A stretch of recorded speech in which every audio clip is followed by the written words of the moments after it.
مگر یہ پاکستان کے وزیر داخلہ کو بٹھا کر ANP کے سینیٹر صاحب عمر فاروق صاحب کہہ رہے ہیں کہ آپ یہ جو SHO کی بات کر رہے ہیں نا، ماضی میں مشرف صاحب نے بھی یہ بات کی تھی کہ تمہیں یہ نہیں پتہ چلے گا کہ میزائل کہاں سے ہٹ ہوا، آپ پہلے کچے سے اپنی بختر بند گاڑیاں تو چھڑوائیں کچے کے ڈاکوؤں سے. تو یہ تو ایسا نہیں ہے کہ کہیں نہ کہیں سے محسن نقوی صاحب بھی کوئی تھوڑے جذباتی ہوئے؟ عام طور پر وہ ان کے اندر جذبات والی فیلنگ اتنی ہوتی نہیں ہے. بسم اللہ الرحمن الرحیم. بلوچستان کے حوالے سے آپ کو پتہ ہے کہ دہشت گردی جس طرح میں کہتا ہوں کہ خالی بلوچستان میں نہیں، باقی صوبوں میں اور پاکستان میں جس طرح کی دہشت گردی ہو رہی ہے، اس کے لیے آپ کو پتہ ہے کہ عزم استحکام ایک آپریشن شروع کیا گیا. تو ہماری سیاسی جماعتیں پاکستان کی جو اپوزیشن میں بھی ہوتی ہیں، خدا را وہ یہ ہوتا ہے کہ وہ اپنا بیانیہ بنانے کے لیے اس کام، یہ جو ایک دہشت گردی کا یہ اس طرح کی جو لہر چلی، اس کو اگر ہم ختم کرنے کے لیے کوئی آپریشن ہوتا ہے تو اس کے لیے سیاسی جماعتیں اپوزیشن والوں کو بھی چاہیے کہ وہ ایک پیج پہ آ جائیں، اور اس پہ ایک پیج پہ آنا چاہیے. اس کے سوا میرا خیال ہے اور کوئی راستہ ہے نہیں. اور جو کہا وزیر داخلہ صاحب نے، میں یہ کہتا ہوں کہ انہوں نے یہ بات کی بالکل کہ آپ دیکھیں پرائم منسٹر صاحب بھی ادھر موجود ہیں بلوچستان میں، آرمی چیف صاحب ہیں وہاں، ایک میٹنگ ہوئی، پھر پریس کانفرنس بھی ہوئی. تو حالات جو ہیں، میں ایک بات کرتا ہوں کہ جو پاکستان کے جھنڈے تلے ہیں جو لوگ ہیں، چاہے وہ ہمارے اپنے جوان ہیں جو اگر وہ غلط راستے پہ چلے گئے ہیں، پہاڑوں پہ چڑھ گئے ہیں، گولیاں چلا رہے ہیں، اگر وہ بھی واپس آنا چاہیں تو ان سے بھی بات چیت کیجئے. آپ کو پتہ ہے 2013 میں جب میاں نواز شریف صاحب وزیر اعظم بنے تھے تو بلوچ صاحب عبد المالک صاحب میرا خیال ہے وزیر اعلیٰ تھے بلوچستان کے، تو ان کو ایک ٹارگٹ دیا گیا تھا. انہوں نے سب بلوچستان کے لوگوں سے جو ناراض تھے ان سے بھی بات کی. بٹ صاحب آپ ناراضگی والی اس پوزیشن سے نکل جائیں نا، آپ ان کو واپس آنے کی دعوت دے رہے ہیں. جو 57 افراد ابھی شہید کیے ہیں 2-3 دن پہلے، کیا ان کے والدین سے، ان کے بیوی بچوں سے پوچھ کے آپ لوگ معاف کر رہے ہیں؟ اب یہ ناراضگی میں کوئی جانے نہیں لیتا نا. ایک پراپر ایک سیکنڈ بٹ صاحب میں اپنا سوال آپ کے سامنے رکھنا چاہتا ہوں تاکہ آپ کو گفتگو کرنے میں آسانی ہو. یہ ناراض لوگ نہیں ہیں نا، مکمل ایکوپڈ لوگ ہیں، امریکن اسلحہ ہے ان کے پاس پوری یونیفارم ہے. تو جو جنگ لڑتا ہے، جو لڑنے کے لیے آمادہ ہوتا ہے، تو اس کے گھر میں کہیں نہ کہیں سے پیسہ تو آ رہا ہوتا ہے. یعنی اس کا مطلب ہے کسی نہ کسی حکومت کی، اور مجھے کوئی یار نہیں ہے بھارت کی، افغان طالبان کی، یا کچھ بھی، کوئی سرپرستی تو حاصل ہے نا. آپ ان کو ناراض کہہ کے کیوں ایک بار کوشن دے رہے ہیں؟ آپ نے میری بات اگر سن، میں نے کہا کہ جو پاکستان کے جھنڈے تلے ہیں، جو پاکستان کے قانون کو مانتے ہیں، ان سے تو بات ہو سکتی ہے. اور یہ دہشت گرد پاکستانی ہے ہی نہیں. دہشت گرد کے ساتھ تو وہی سلوک کرنا چاہیے.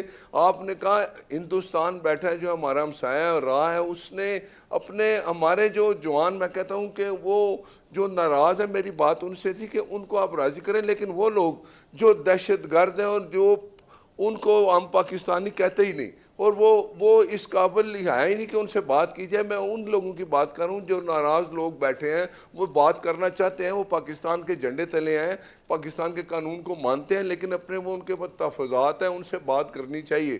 یہ دہشت گرد ہیں، ان سے تو بات، میں کہتا ہوں کہ جو دہشت گرد ہے وہ پاکستانی ہے ہی نہیں. میں نے تو یہ سب سے پہلے بات کی. میں پھر بات کرتا ہوں کہ ہم سیاسی جماعتوں کو اس بات پہ ایک ہو جانا چاہیے کہ ہم نے دہشت گردی کا اکیلا کام کرنا ہے اور یہ ناسور ختم کرنا ہے. ہم کوئی بڑا کائنیٹک آپریشن ایکسپیکٹ کر رہے ہیں؟ سیاسی باتوں کی یہ ہونی چاہیے. بٹ صاحب ہم کوئی بڑا کائنیٹک آپریشن ایکسپیکٹ کر رہے ہیں سر؟ یہ بالکل آپریشن تو بالکل ہوگا جی. آپ دیکھ رہے ہیں کہ آپریشن شروع ہے. لیکن میں نے پھر ایک بات کی کہ سیاسی استحکام، پاکستان کی سیاسی استحکام کے لیے سب سے بڑا یہ جو ناسور ہے نا دہشت گردی، اس کو ختم کرنا ہے. اور اس کو ختم کرنے کے لیے میں پھر کہوں گا کہ ہماری سیاسی جماعتوں کو ایک پیج پہ ہونا چاہیے. ناراض لوگوں کو راضی کرنا، ناراض وہ لوگ جو ہم سے ناراض ہیں، ان کے تحفظات ہیں لیکن وہ پاکستان کے قانون کو بھی مانتے ہیں، پاکستان کے جھنڈے تلے ہیں. ٹھیک ہے، میں قادر خان مندوخیل صاحب کو شامل کر لیتا ہوں نا. سر آپ کا پوائنٹ آ گیا. قادر خان مندوخیل صاحب، آپ عام طور پر لگی لپٹی رکھتے نہیں اور دلیری سے سٹیٹمنٹ دیتے، چاہے پاکستان کا وزیر داخلہ ہی کیوں نہ ہو. محسن نقوی صاحب کے اس بیان پر آپ کیا کہیں گے؟ دہشت گرد واقعی ایک SHO کی مار ہے یا آپ کو لگا کہ یہ غیر ذمہ دارانہ بیان ہے؟ دیکھیے، اگر یہ تو خود ایک سوال ہے کہ اگر محسن نقوی صاحب یہ فرماتے ہیں کہ SHO کی مار ہے، تو پھر یہ 50 کے لگ بھگ جانوں کی شہادت یا ضائع کس کی ذمہ داری تھی؟ تو آپ اٹھا لیتے اسی ایس ایچ او کو کہ بھائی ذرا بتاؤ یہ کیا ہو گیا. آپ ایس ایچ او چھوڑیے, آپ کو تو پورا کا پورا پولیس کے پینل کو برطرف کرنا چاہیے, کیونکہ آپ نے آئی جی تو بدل دیا ہے مگر ایس ایچ او غالباً آپ نے نہیں بدلا ہے, نہ آپ نے ڈی آئی جی بدلا ہے. تو سوال یہ ہے کہ ایسی باتیں کرنا میں نہیں سمجھتا ہوں کہ یہ کوئی ذمہ داری والا بیان ہے. محسن نقوی صاحب ماشاءاللہ وزیر اعلیٰ رہ چکے ہیں بڑے صوبے کا, اب وزیر داخلہ ہے, لیکن اس طرح بیان سے کوئی فرق نہیں پڑتا ہے سوائے اپنی مذاق اڑانے کا, اور کوئی فرق نہیں پڑتا ہے. نمبر ایک بات. دوسری بات یہ ہے کہ یہ چیز سمجھ میں نہیں آ رہی ہے, جو آپ کا سوال تھا گو کہ مجھ سے نہیں تھا لیکن میں اس کا جواب دے دیتا ہوں. مذاکرات تو ہر حالت میں ہر کسی سے کرنا چاہیے. مذاکرات تو آپ اپنے دشمن ملک ہندوستان سے بھی کرتے ہو, مذاکرات تو آپ نے طالبان سے بھی کیا, مذاکرات تو آپ نے ہر قسم کی جہاں جس سے آپ کی بنتی نہیں تھی ان سے مذاکرات کے دروازے تو کھلے رکھنے چاہیے. لیکن ساتھ ساتھ جو دہشت گرد عناصر ہے جو اتنی بڑی تعداد میں لوگوں کو شہید کر کے اور باقاعدہ شناختی کارڈ چیک کر کے یہ سزا تو ملنی چاہیے.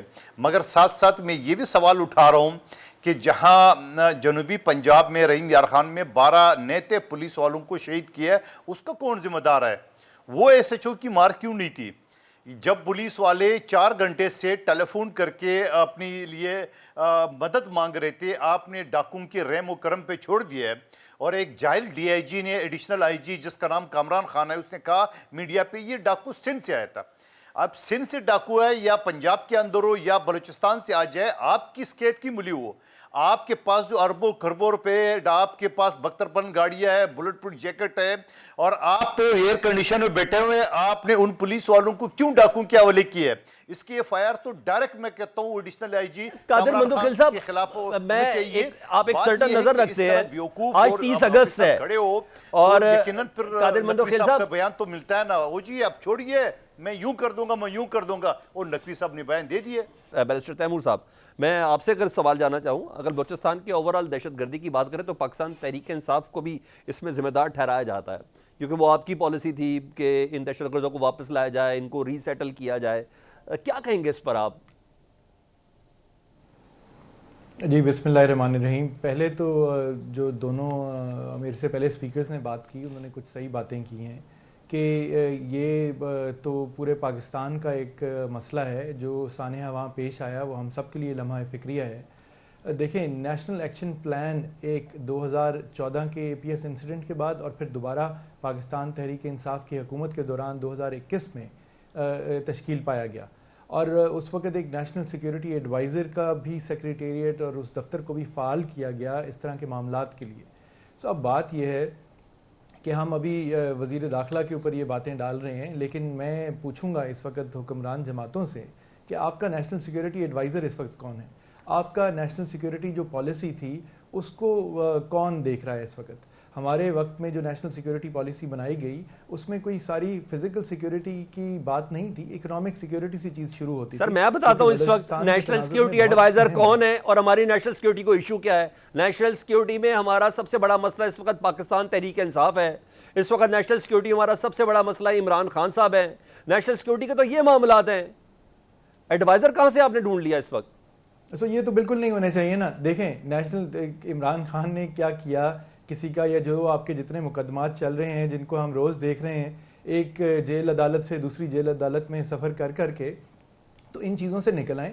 انسداد دہشت گردی کی جو آپ کی عدالتیں ہیں جس مقصد کے لیے بنائی گئیں ان کو آپ صحیح طرح استعمال کریں. آپ اس وقت ان عدالتوں میں, خاص طور پہ پنجاب میں آپ کہیں بھی جائیں تو آپ کو صرف پاکستان تحریک انصاف سے منسلک لوگ, خواتین, نوجوان, اسٹوڈنٹس نظر آتے ہیں جو کہ اصل دہشت گرد ہیں, وہ چاہے کچے کے ہوں یا وہ کوئی اور ہوں, وہ تو ہمیں کہیں نظر آتے نہیں, نہ ان کی پروسیکیوشن ہوتے نظر آتی ہے. مگر سر تھوڑا اپنی اداؤں پہ بھی تو غور کریں نا تیمور بھائی, تھوڑا اپنی اداؤں پہ بھی غور کریں نا. آپریشن عزم استحکام کی بات ہوئی, پاکستان تحریک صاحب نے اس کی مخالفت کی, وہ کیوں نہیں چاہتی دہشت گردوں کے خلاف آپریشن ہو؟ کیونکہ کنسلٹیشن نہیں تھی. اوکے, دیکھیں, کنسلٹیشن نہیں تھی. ایک چیز یہ ہے, مشاورت سے چیزیں ہونی چاہیے, یہ کوئی چھوٹے فیصلے نہیں ہیں.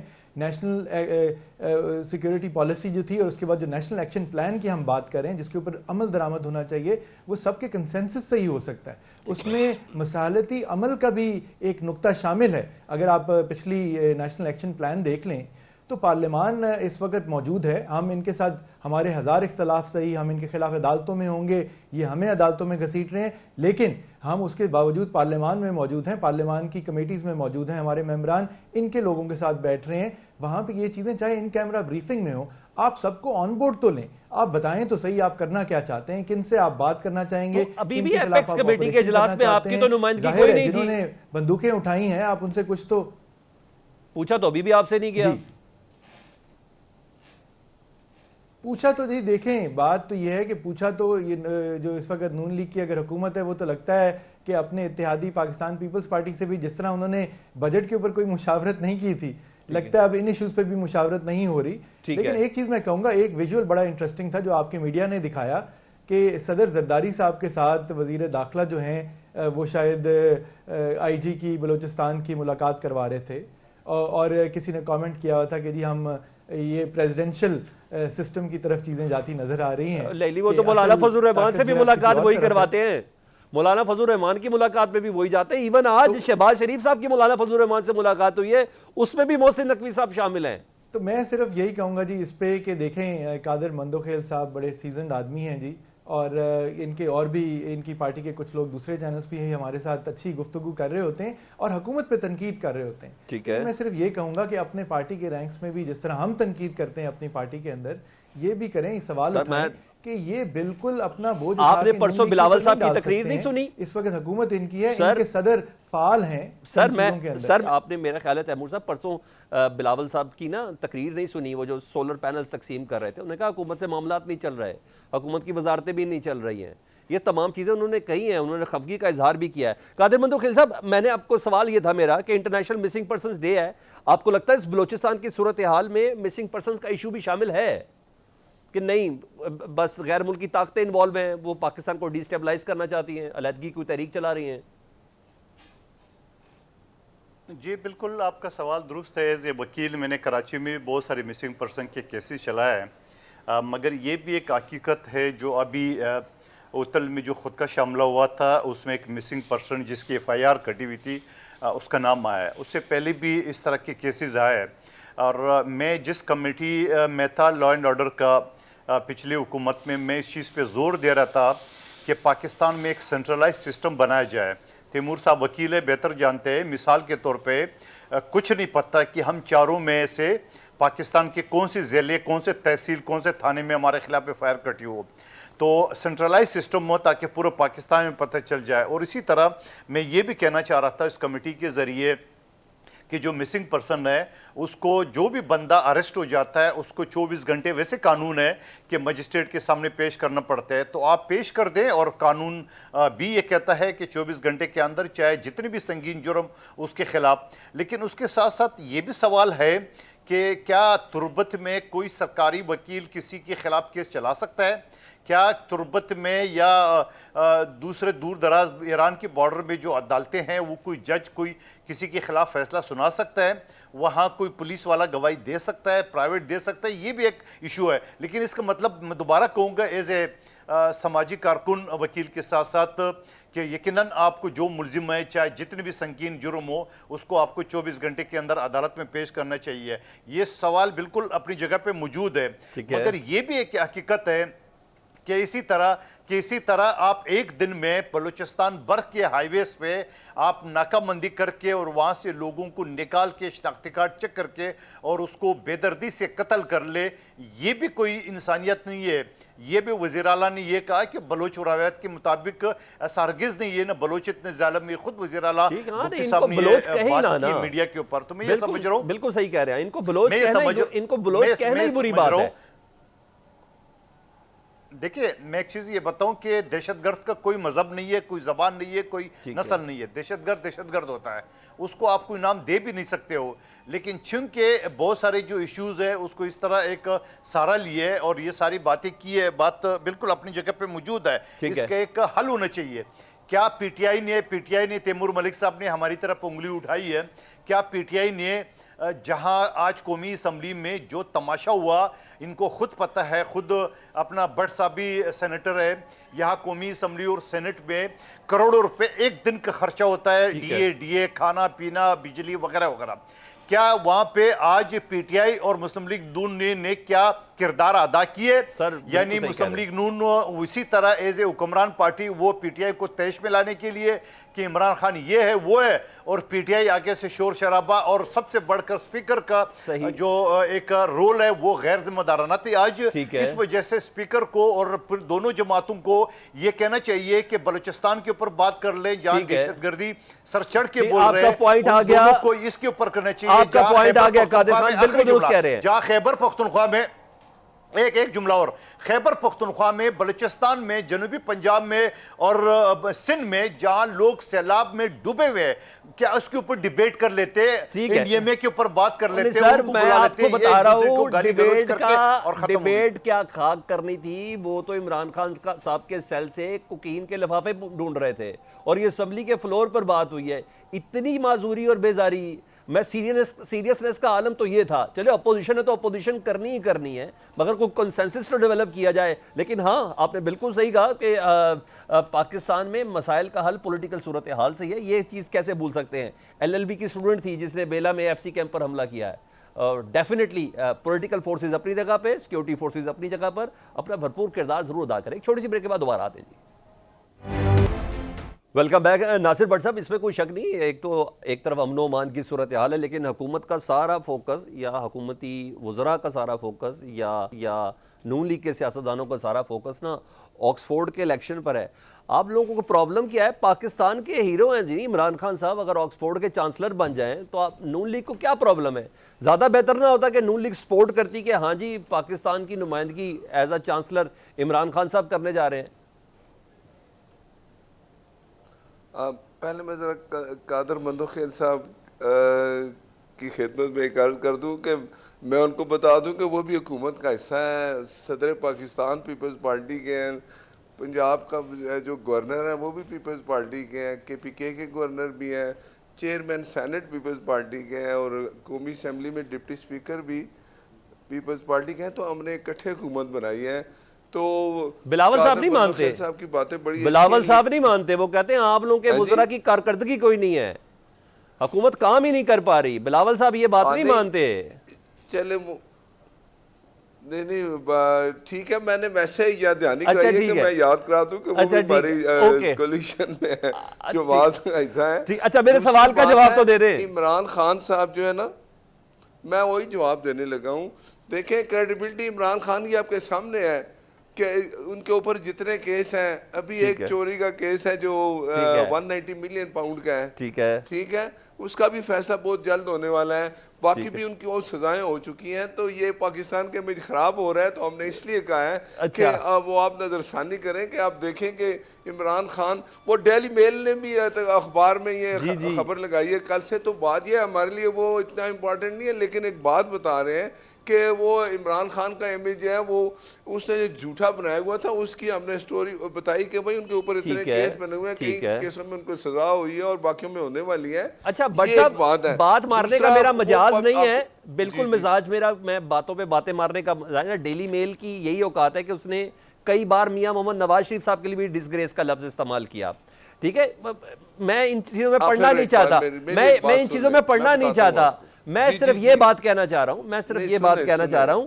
کہ ایک صاحب، اگر ایک معاملہ ہے، اگر آپ یہ سمجھتے ہیں کہ آکسفورڈ کے جو چانسلرز کی جو آرگنائزیشن ہے یا جو باڈی ہے جسے چانسلر سلیکٹ کرنا ہے، اس کو نہیں پتا پاکستان میں کیسز کیسے بنتے ہیں، وہ کیا آپ کے خیال ہے اسکروٹنی میں یہ نہیں دیکھے کہ پاکستان کی عدلیہ کے جو فیصلے ہیں، عدالت جو معاملات انصاف ہیں، وہ کس نمبر پر ہیں دنیا میں؟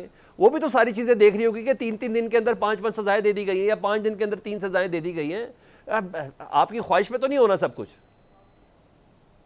دیکھیں نا، پھر آپ نے اپنی بات کی آپ نے خود ایک تردید کر دی۔ ڈیلی میل نے جب شہباز صاحب کے جھوٹا الزام لگایا تھا، تو پھر شہباز صاحب نے ڈیلی میل پہ کیس کیا تھا اور اس نے معافی مانگی تھی، ٹھیک ہے، ان کو بھی چاہیے چلے جائیں تو معافی مانگ لیں یا ان کے خلاف کیس کر دیں، پتہ تو چلے نا، یہ صرف باتیں ہیں ان کی۔ تو بات یہ ہے کہ پاکستان کا ہمارے قائد نواز شریف کے خلاف بھی آپ خود مان گئے کہ جھوٹے کی کیس بنے نا، جھوٹی سزائیں ہوئی، پاناما سے چلا تو حکامہ پہ سزا دے دی، آج وہ سزا دینے والے کدھر ہیں؟ آپ وہ خود ایک لائن میں کھڑے ہیں، وہ قصہ پانی نہ ہو چکے ہیں، نواز شریف پھر پاکستان میں ہے۔ تو بات یہ ہے کہ ہم جس حالات میں ابھی ہیں، میں تو آج پھر یہ کہوں گا کہ ان حالات میں ہمیں جو دہشت گردی ہے اس کو ختم کرنے کے لیے سیاسی جماعتیں ایک پیج پہ آئیں اور اس دہشت گردی کو ختم کرنا اولین فرض ہے. اچھا احسن اقبال صاحب کی بات میں کتنا وزن ہے کہ عمران خان صاحب NRO مانگ رہے ہیں؟ مجھے ذرا کوئی آنسر دے دیں اس کا. تو وہ تو مانگ رہے ہیں. کیا کہا میری بات سنیں. عمران خان میں بتائیں جب عمران خان کو ووٹ چوری کر کے مسلط کیا گیا تھا تو شہباز شریف صاحب ایز اے اپوزیشن لیڈر انہوں نے کہا تھا کہ ہم معیشت کی مضبوطی کے لیے عمران خان صاحب پرائم منسٹر کے ساتھ کھڑے ہوں گے، ان کا ساتھ دیں گے. تو اس نے آگے سے کیا جواب دیا تھا؟ آپ NRO مانگ رہے ہیں. ٹھیک ہے. تو بات یہ ہے کہ وہ تو اپوزیشن سے بات ہی نہیں کرتا تھا. اب یہاں تو حکومت بلا رہی ہے. اب عمران خان کی حالت دیکھیں، یو ٹرن پہ یو ٹرن لیتے. ابھی تو اس کا اصل جو بے فیض ہو چکا ہے فیض احمد صاحب، ابھی جو ہے نا اپنے اصل وہ جو کچھ انہوں نے بویا وہ کاٹ رہے ہیں، وہ پکڑے گئے ہیں. عمران خان کے جو سہولت کار تھا وہ ڈپٹی سپرنٹینڈنٹ تھا، باقی اس کے جتنے سہولت کار 6 بندے تھے وہ سارے سر آج میں سر ایک چھوٹی سی ایک بات مجھے بتائیں. آج نا میں ذرا مجھے بڑی تکلیف ہوئی ہے سن کے نا، اسمبلی کے فلور پر حنیف عباسی صاحب کہتے ہیں کہ ہم نے ڈپٹی سپرنٹینڈنٹ جیل کو اس لیے نکالا کیونکہ وہ عمران خان صاحب کو نشہ آور ادویات پہ کرتا تھا. اگر آج بھی چھاپا مارا جائے تو عمران خان صاحب کے جو کمرے سے سیل سے وہ چیزیں ملیں. سر ایک سیکنڈ، بے بسی کا عالم چیک کریں. حکومت آپ کی، آپ کو کیا پرابلم ہے؟ آپ ایسا کریں، عمران خان صاحب کا بلڈ ٹیسٹ کروا لیں. آپ ایسا کریں، ایک زبردست قسم کا آپریشن کریں، وہاں سارے کیمرے لے کے چلے جائیں. شام کو ڈاکٹر سے پریس کانفرنس کروا لیں. ایک سیکنڈ، لیب کے جو اسسٹنٹس ہیں ان سے پریس کانفرنس کرا لیں. آپ کے لگتا ہے کوئی ساری چیزیں کوئی پلے آپ کے رہ نہیں گیا تو آخر میں آپ لوگ یہ والے الزام لگانا دوبارہ سے شروع کر دیا. آج تک کوئی رپورٹ نہیں لے کے آ سکے. گورنمنٹ بھی آپ کی ہے. میں کہتا ہوں کہ یہ ان کو چیزیں پرووائڈ ہو رہی ہیں. میں آپ کو بتاؤں عمران خان رہ آپ لوگ کر رہے ہوں گے نا، آپ لوگ کر رہے ہیں پرووائڈ. پکڑے دیکھیں نا، جو پرووائڈ کر رہے ہیں وہ پکڑے گئے ہیں نا. وہ موبائل بھی پکڑے گئے ہیں، وہ فیض احمد کے میسج بھی پکڑے گئے ہیں. آج عمران خان لیٹ گیا ہے کتنے. اس نے ایک اور بات سنے، اس کی حقیقت اب لوگ قوم کے عوام کے سامنے آ چکی ہے. 2 جلسے وہ کینسل کر چکا ہے، تیسری ایٹک کرے گا وہ. ٹھیک ہے، اچھا ٹھیک ہے. تیمور ملک صاحب آپ آ جائیں ذرا. اور سر تیمور ملک صاحب، لوگ نہیں آ رہے. سر اقبال صاحب کہہ رہے ہیں آپ NRO مانگ رہے ہیں، اور کیا ایسا ہی ہے؟ گورنمنٹ بھی کوئی سپلائی دے رہی ہے سیل کے اندر عمران خان صاحب کو؟ میں پہلے تو جی انہوں نے تھوڑی سی عجیب سی باتیں کی ہیں. جہاں تک ان کے سیل کی بات ہے، عمران خان صاحب کے کیمرے لگے ہوئے ہیں ہر طرف.